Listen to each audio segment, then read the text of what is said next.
If there was a game genre that consisted of squads of heavily armed player characters invading fantastical exoplanets to obliterate all of the indigenous life forms and extract every meaningful resource the land provides, these three games would be the flag bearers. I like to imagine this genre would be called something like Reverse Avatar. Yet between Deep Rock Galactic, Starship Troopers Extermination, and Helldivers 2, you'll find that despite their numerous similarities, there are some differences that may make or break the entire experience for you, so here's what each brings to the table. None of these games have anything really resembling a story, yet all three share a similar theme. Both Starship Troopers and Helldivers put you in the role of a soldier easily recruited through a militaristic society of ultra-patriotic support that launches off a ramp of satire and loops all the way back around to almost seeming a little too close to reality. They've taken obvious cues from the classic Starship Troopers movie, both in their approach to the experience as well as the delivery of the over-the-top recruitment and newsreel portions. Even the brass and snare-heavy bombastic soundtracks feel like they were pulled straight out of the movie's score. Deep Rock Galactic doesn't quite fall into the same thematic design, but it does provide the same motivation to feel camaraderie with your squad of slightly shorter but no less spirited compatriots. Rather than being driven to satisfy the excessively broad goal of a nation that sees you as expendable, you're driven to satisfy the excessively broad goals of a corporation that sees you as expendable. Only this time it's profit rather than total domination that keeps you dropping in for another dive. Whether your goals lie in the public sector or private, the theme of these games seem to inspire each community to be excessively vocal with rhetoric. Each has its own catchphrases and mottos, and both the players and the public relations turn that into a zeitgeist that permeates every online reference. Just go somewhere related to video games and say rock and stone to witness it firsthand. But as entertaining as this world building is, it's more of a product of the experience rather than the source of the fun. The real reason everyone is here is for the joy of shredding as many of the numerous limbs off of bugs as possible with a ridiculous arsenal of weaponry and most likely laughing maniacally while doing so. It's the type of sadistic behavior that would normally elicit a psychiatric evaluation, but because it's video game monsters, it's not only accepted, it's kind of encouraged. And that aspect is fully represented in all three of these titles, though there is some variance in the way each rips and tears into those arachnid guts. Both Starship Troopers and Deep Rock Galactic squeeze you in for a first-person view of the onslaught. However, Starship Troopers separates itself from both games by putting you in there with 15 other players rather than splitting the fight 4 ways. With 4 times as many players per match, you don't quite get 4 times the chaos, but you will get scenarios where it feels like there are 4 times the arachnids on screen, and you'll be lucky to fire a shot in any direction without hitting one. This scenario is the most reminiscent of the Starship Troopers movie, and Extermination doubles down on that by making most of the game modes revolve around not only defending a base, but by putting it together yourself in something vaguely resembling coordination. The highlight of any round are the moments you're raining down bullets and bombs into a sea of writhing exoskeletons and seeing them fall apart as you desperately try to keep your flimsy metallic walls and turrets standing. In the 10 months since its early access release, the gameplay hasn't changed a great deal, but they have embraced the peak fun moment of base defense by creating the Horde mode. Here you'll be building and defending your base straight away with an impending 10 waves of gnashing claws trying to smash your balls. They've also introduced a game mode that only requires 4 players where they fight their way through tunnels and destroy bug nests, but they haven't been able to get into a single one of those matches, so those caves will remain a mystery. But diving into caves is where Deep Rock Galactic has the home field advantage. You'll never quite get the same feeling of defending the ramparts of a self-built base across the various missions you face as a quirky dwarf, but you will get to pick from clearly delineated classes and tread multitudes of bugs intent on chewing up your diminutive body rather than through the metallic walls you're hiding behind. With a broader set of missions set within procedurally generated underground maps, you'll venture into tunnels and caverns to take on tasks ranging from cracking open giant eggs for unique boss fights or setting up oil-pumping machinery and piping out a rocket full of black gold, among a half-dozen others. The challenge isn't just surviving a never-ending onslaught of big buggy bastards, though. You'll also need to navigate the winding turns of maps that will always be unfamiliar, using the worst possible flashlight and some glorified road flares to see where you're going. While your arsenal can usually make quick work of the unruly inhabitants of these surprisingly diverse biomes, you won't be able to do much if you can't see them or get lost in the winding web of pitch-black passageways. The one element that makes Deep Rock Galactic stand out from the others, though, is that you're also capable of, and often required to, carve your way through this subterranean gauntlet with pickaxes. Some mission objectives will have you mining specific items, but you'll also need to chip random minerals off the wall for you to use in unlocking items and cosmetics from an extremely robust system. But even beyond that, the near infinitely deformable terrain of each level lets you carve or blast your way to whatever shortcuts or tactical advantage you could potentially achieve in the process.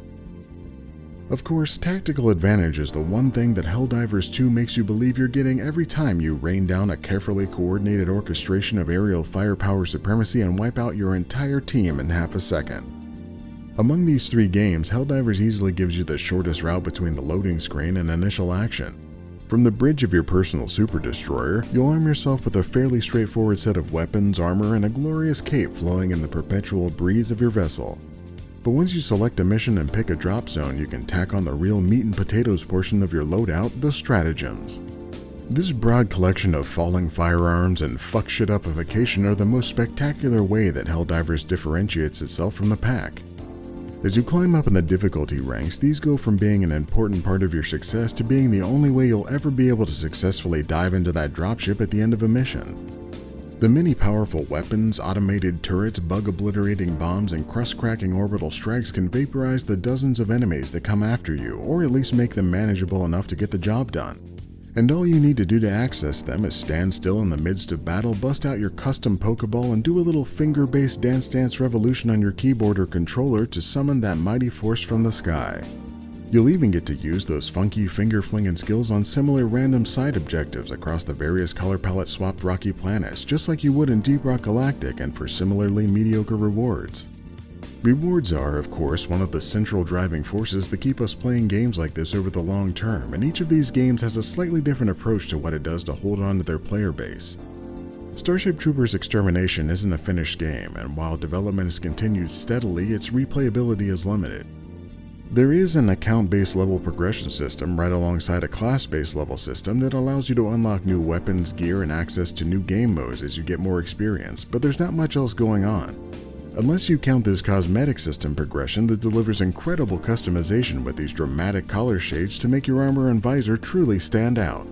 However, on the horizon there are plans to revamp the class system, add more weapons and enemies, and ultimately a Galactic War metagame. But it's hard to imagine this rebounding with such a small player base and the now monolithic competition from a little game called Helldivers 2. Despite its also monolithic server problems that plagued the game around launch and the still present issues that lead to random disconnects from matches, Helldivers 2 is still chugging away as one of the top games on Steam. And that's not even considering the thousands of PlayStation bros taking a break from their 22nd iteration of Call of Duty. Helldivers doesn't necessarily have classes, but the vast number of weapons, stratagems, and gear, both functional and cosmetic, surpass anything Starship Troopers has to offer and make customizing your loadout far more dynamic even without a class system. The process for unlocking them is built into a decent progression system similar to a battle pass, but accessed through gameplay efforts, though there are microtransactions to give you at least some of those magical cash money shortcuts. Helldivers also has a fully functional and developer-driven meta-war campaign that has players competing universal objectives with tens of thousands of players battling it out on specific planets to tip the scales in their favor, like ants trying to push over a skyscraper. These efforts are also split between two fronts, the Terminids and the Automatons, which offer entirely distinct experiences of gameplay. So if you get tired of bugs swinging deadly claws in your face, you can hop across the void of space and take on terrifying swarms of glorified Terminators that shoot you in the face from afar.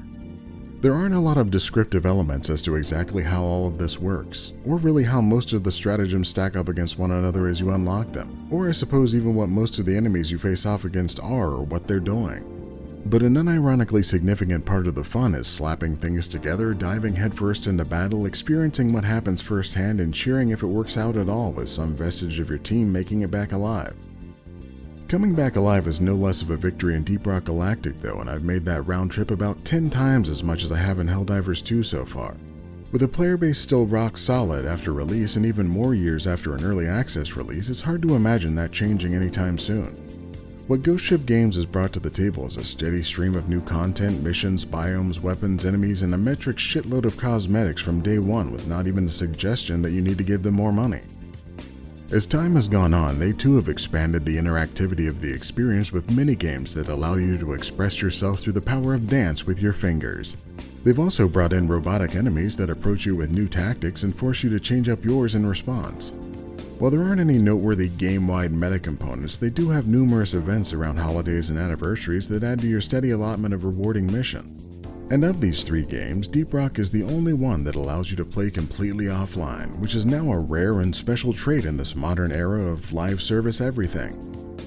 Starship Troopers Extermination, Deep Rock Galactic, and Helldivers 2 all offer the delightful chaos of teaming up with several other players with a penchant for dedicating themselves to fictional factions and blowing the gooey entrails out of extremely large and voracious bugs.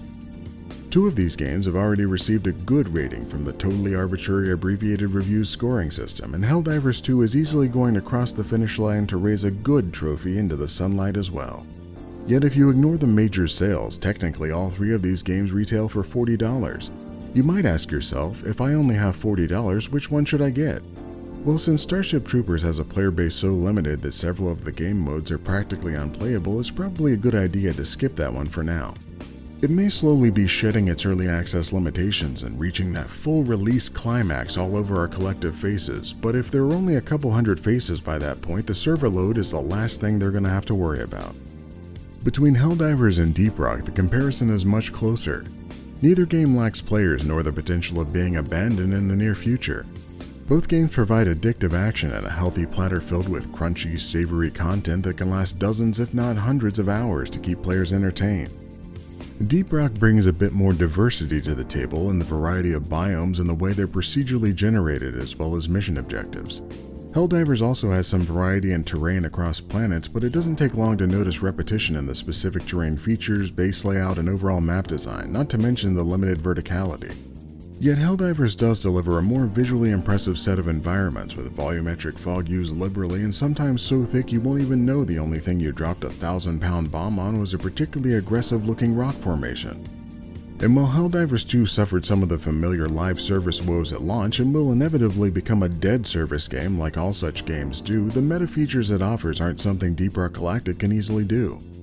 But an important thing to consider is that Deep Rock Galactic is already almost 4 years past its 1.0 release, and Ghost Ship Games has started branching out, developing new games like whatever Rogue Core will be. Helldivers 2 is just now getting into its stride, and often that's the most exciting time to join an online game.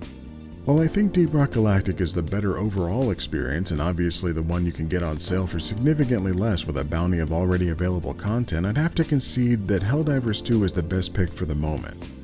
But considering both games have the potential for months or years of fun, I don't think there's a bad choice to be made. And maybe by the time these 2 begin to wear thin, Starship Troopers Extermination will have reached the point where it's a worthy contender and you can express your violent tendencies in a healthy manner with all 3 of these bug-bashing beauties. So which one of these is your go-to choice? Or if you already play one, have you considered making a switch? Or maybe there's a reverse Avatar game outside of this trio you prefer. Whatever the case, let me know in the comments and be sure to like the video so that other people can show up and tell you why your preference is wrong. Or if you hate all of this and want to see some other hot takes, warm satire, and tepid commentary about video games, check out these other abbreviated reviews.